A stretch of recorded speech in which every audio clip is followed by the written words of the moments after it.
seyogianya, semestinya itu orang-orang muslim, orang-orang mukmin di perkuburan khusus. Karena tersebut dalam hadis, kalau dikuburkan bersama yang lain, yata'adza, akan tersiksa, akan terganggu, sebagaimana kalian hidup bertetangga dengan orang-orang yang tidak beriman akan terganggu, demikian pula kehidupan mereka di dalam kubur itu akan terganggu.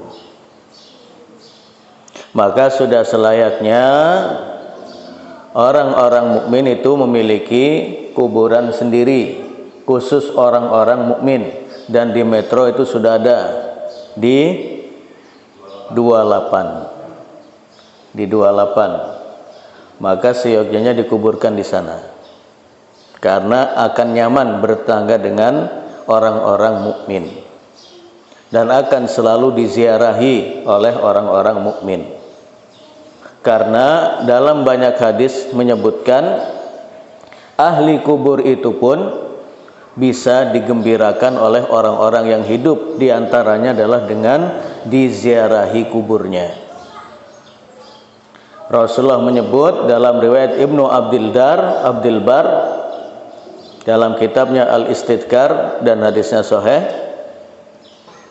ma min rajulin yamurru bi qabri rajulil ladzi kana ya'rifuhu fid dunya, tidaklah seseorang yang mengunjungi kuburan saudaranya yang dikenal di dunia, fayusallimu alaih, dan mengucapkan salam kepadanya, illa arafahu, kecuali dia akan melihatnya. Atau dalam hadis yang lain disebutkan illa radda alaihi raddallahu alaihi ruhah, Allah akan mengembalikan ruhnya ke jasadnya, hatta yarudda alaihi salam, sampai ia menjawab salamnya. Nah, maka ketika kuburan itu khusus bagi orang-orang mukmin, maka kunjungan kita, ziarah kita ke kuburan itu sudah mencakup seluruhnya. Orang-orang, terutama yang orang-orang yang sudah kita kenal di dunia. Itu. Dan mereka akan menjawab salam. Sebagaimana penghuni kubur pun akan melihat perbuatan orang-orang yang masih hidup. Dalam riwayat Abu Dawud disebutkan inna a'malakum tu'radu ala aqribaikum wa asyairukum fi kuburihim. Sesungguhnya amal kalian, perbuatan kalian akan diperlihatkan kepada ahli kubur dari keluarga kalian, dari kerabat kalian di dalam kubur-kubur mereka. Fa in kana khairan, jika perbuatan baik yang ditampilkan, istabsyaru bih, maka mereka akan berbahagia dengan itu, bergembira dengan itu. Wa in kana ghairu dzalik, kalau selain perbuatan baik yang ditampilkan, qalu, mereka akan berdoa, Allahumma alhimhum an ya'malu bi ta'atik, ya Allah, berikanlah petunjuk kepada keluarga kami yang masih hidup itu agar melakukan ketaatan kepadamu. Itu dalam riwayat Ahmad disebutkan dengan bahasa yang lain, wa in kana ghairu dzalik, kalau perbuatan buruk yang ditampilkan, qalu, mereka akan berdoa, Allahumma la tumithum hatta tahdihim, ya Allah, jangan kau matikan mereka sebelum mereka mendapatkan petunjuk, mendapatkan hidayah. Kama hadaitana, sebagaimana hidayah itu engkau berikan kepada kami. Nah itu. Jadi hikmahnya sangat besar. Orang-orang mukmin dikumpulkan dalam perkuburan kaum mukminin, sehingga siapapun yang berziarah itu akan mendapatkan salam dari orang-orang yang masih hidup dan juga doa-doa mereka. Ibnu Katsir menyebutkan dalam tafsirnya, mengucapkan salam kepada orang yang meninggal itu sama adabnya dengan mengucapkan salam kepada orang yang masih hidup. Ada tata keramanya. Bahkan sunnahnya kita ketika memasuki perkuburan kaum mukminin, sendalnya dicopot, dilepas, itu sebagai penghormatan kepada mereka. Mengucapkan salam dengan penuh adab, sebagaimana kita mengucapkan salam kepada orang yang masih hidup. Sebagaimana orang yang masih hidup akan sangat bergembira dengan kunjungan orang-orang yang soleh ke rumahnya, demikian pula ahli kubur itu akan sangat bergembira dan terhibur dengan kunjungan dan doa orang-orang yang soleh di kuburan mereka. Ya, ada lagi? Ini tambahan apa ini? Yang menunjuki di makam itu nggak boleh duduk-duduk di atas makam, Pak.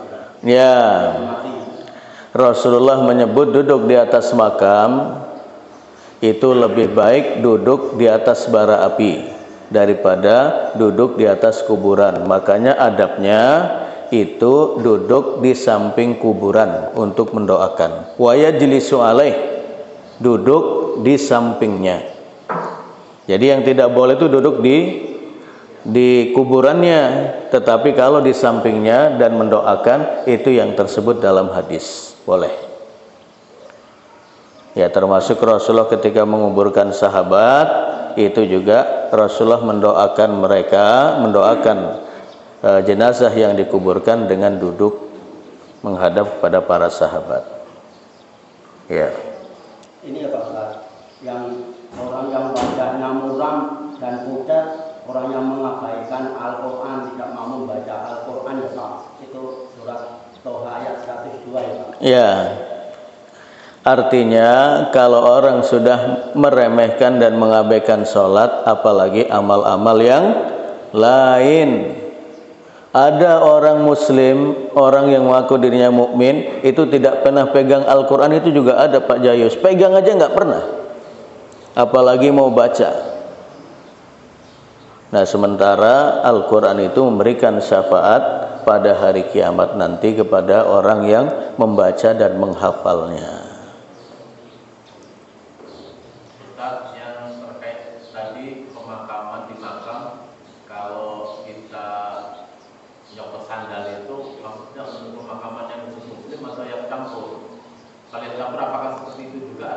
Ya, artinya secara umum lah, karena kita mengunjungi makam yang campur itu juga bukan mengunjungi yang non muslim, tetapi berziarah kepada yang muslim. Sebagaimana salam, ketika kita memberikan salam kepada orang-orang yang komunitas, misalnya ada yang muslim, ada yang mukmin, ada yang muslim, ada yang kafir, ada yang muslim, ada yang non muslim, itu juga disunnahkan mengucapkan salam. Maksud kita adalah kepada orang muslim, bukan kepada orang-orang yang non muslim. Ya, tetap berlaku. Tetap berlaku. Ya. Ya, jadi seperti tadi saya sebutkan bahwa mengucapkan salam kepada orang-orang yang berhimpun, bergerombol, ada yang muslim, ada yang non muslim, itu boleh hukumnya. Sebagaimana itu dibolehkan kepada orang yang hidup, juga dibolehkan kepada orang yang sudah menjadi ahli kubur. Tetapi niatan kita ya untuk orang muslim. Makanya dalam salam kita kepada penghuni kubur, Assalamualaikum ahlad diyar, keselamatan atas kalian wahai penghuni kubur, minal mu'minina wal muslimin, dari orang-orang mukmin dan dari orang-orang muslim. Berarti selain muslim dan mukmin lewat, nggak perlu. Wa inna insyaallahu bikum lahikun, sesungguhnya kami akan menyusul kalian. As'alullaha lana wa lakum al-afiyah, aku mohonkan untuk kami dan kalian keselamatan, artinya kebahagiaan. Itu jadi secara otomatis kalau kita mendoakan atau mengucapkan salam kepada ahli kubur, itu sudah terpisah, karena yang kita khususkan hanya orang-orang mukmin dan orang-orang muslim, selainnya lewat. Taib, demikian. Ada tambahan Pak Jayus? Terima kasih Pak. Hah? Oh, cukup ya.